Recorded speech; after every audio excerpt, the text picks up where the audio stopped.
एक छोटे से गांव में दो परिवार रहते थे। एक में हरिप्रसाद और उनकी पत्नी सुमित्रा, जो एक साधारण और मेहनती जोड़ा था। दूसरे परिवार में उनका बेटा राजेश और बहू प्रिया, जो हाल ही में शादी करके उनके घर आई थी।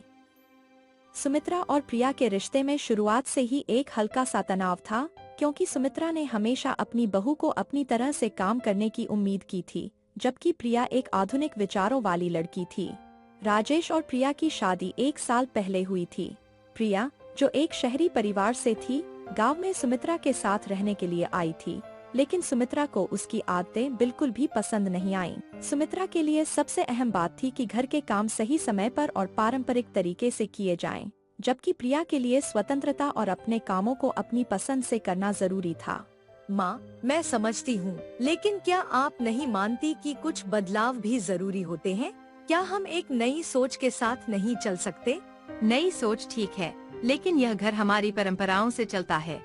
देखो बहू, इस घर में जितने साल से मैं हूँ, सब कुछ उसी तरह से चलता है।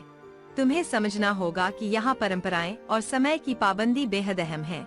यह संवाद कई बार हुआ था और सुमित्रा को यह एहसास हो रहा था कि प्रिया की सोच और रवैया उनके खुद के विचारों से बहुत अलग थे।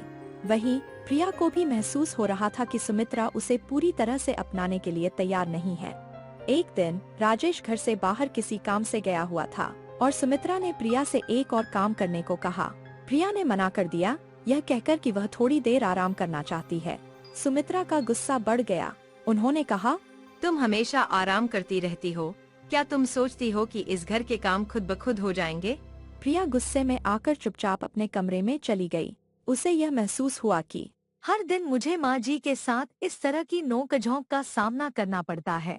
मैं खुद को परिवार में कभी भी पूरी तरह से स्वीकार नहीं कर पा रही हूँ। लेकिन एक दिन सब कुछ बदल गया। राजेश और सुमित्रा दोनों को किसी जरूरी काम के लिए बाहर जाना था। तभी सुमित्रा ने अपनी पुरानी तिजोरी की चाबी खो दी। सुमित्रा को यह बहुत बड़ी चिंता की बात लगी, क्योंकि तिजोरी में बहुत सारे महत्वपूर्ण कागजात और पैसे रखे हुए थे। अरे, यह चाबी कहाँ चली गई? यह तो बहुत जरूरी है। क्या हुआ माँ, आपको चाबी की जरूरत है? हाँ, बहुत जरूरी है। तिजोरी का ताला खोलना है, लेकिन चाबी नहीं मिल रही है। माँ जी, घबराइए मत, शायद मैं मदद कर सकती हूँ। प्रिया ने घर के कोने-कोने में चाबी ढूंढी और आखिरकार वह चाबी मिल गई। सुमित्रा ने प्रिया से खुश होकर कहा, बहू, तुमने यह काम बहुत अच्छे से किया है। मैं तुमसे सही तरीके से पेश आना भूल गई थी। इस छोटी सी घटना ने सुमित्रा के दिल को छू लिया। उसे यह एहसास हुआ कि बहू प्रिया केवल अपनी आदतों और सोच से अलग थी, लेकिन वह घर की जिम्मेदारियों में पूरी तरह से सक्षम है। सुमित्रा धीरे धीरे प्रिया को समझने लगी और दोनों के रिश्ते में एक नया मोड़ आया। राजेश जब घर पर लौट कर आया तो उसने देखा कि उसकी माँ और पत्नी के बीच का तनाव कुछ कम हो गया है। सुमित्रा ने राजेश से कहा, आज हमने अपनी गलती को पहचान लिया है।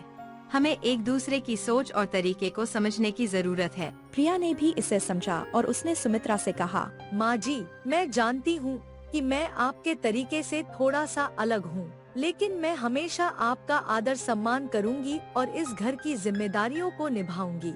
समय के साथ साथ सुमित्रा और प्रिया का रिश्ता और मजबूत होता चला गया। अब घर में सब कुछ संतुलित था। एक दूसरे की मदद और समझ ने उनके रिश्ते को एक नई दिशा दे दी थी, और यही वह तरीका था जिससे घर की तिजोरी के अलावा उनके रिश्तों में भी एक नई तिजोरी की तरह मजबूती आ गई थी।